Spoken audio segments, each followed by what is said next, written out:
ಹೇ ಹೇಗಿದೆ first heroine ಬನ್ನಿ ಬನ್ನಿ ಅನ್ನೋರು ಫಸ್ಟ್ ಹೀರೋಯಿನ್ ಅಂತಾರೆ. ನನ್ನ ಫಸ್ಟ್ ಹೀರೋಯಿನ್ ಬಪ್ಪ ಅಂತ ಕೂತ್ಕೊಂಡು ಅಲ್ಲೇ ಕೂತ್ಕೊಂಡು ಅವ್ರು ನಾರ್ಮಲ್ ಒಂದು ಸ್ಟೂಲ್ ಮೇಲೆ ಕೂತ್ಕೊಂಡು ನನಗೆ ಚೇರ್ ಕೊಟ್ಟರು.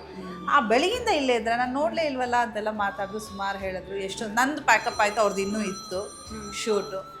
ಆಮೇಲೆ ಎಲ್ಲಿ ಯಾಕೆ ಕಾಣಿಸ್ತಾ ಇಲ್ವಲ್ಲ, ನಮ್ದು ಇನ್ನೂ ಇದೆ ಅಂತೆಲ್ಲ ಮಾತಾಯ್ತು. ಆಮೇಲೆ ನಾನು ಹೇಳಿದೆ, ಇಲ್ಲ ದಿನಕರ್ ಅವ್ರು ನಾನು ನೋಡಿದೆ, ನಾನು ಹಾಯ್ ಅಂತೆ, ಅವ್ರೇನು ರೆಸ್ಪಾಂಡ್ ಮಾಡಲಿಲ್ಲ ಅಂದೆ. ನಾನು ಹೌದಾ ಏಯ್ ಪಾಪ ಬರಲಿ ಅಂದರು. ಅಲ್ಲೆಲ್ಲೋ ಇದ್ರು. ನಾನು ನೋಡ್ಲಿಲ್ವೇನೋ ಸೀರಿನ. ಅಯ್ಯೋ ನನ್ನ ಕನ್ನಡಕ ಹಾಕಿಲ್ಲ, ಕಾಣಿಸಿಲ್ಲ ನನಗೆ ಅಂದ್ರು ಅವರು. ಓಕೆ.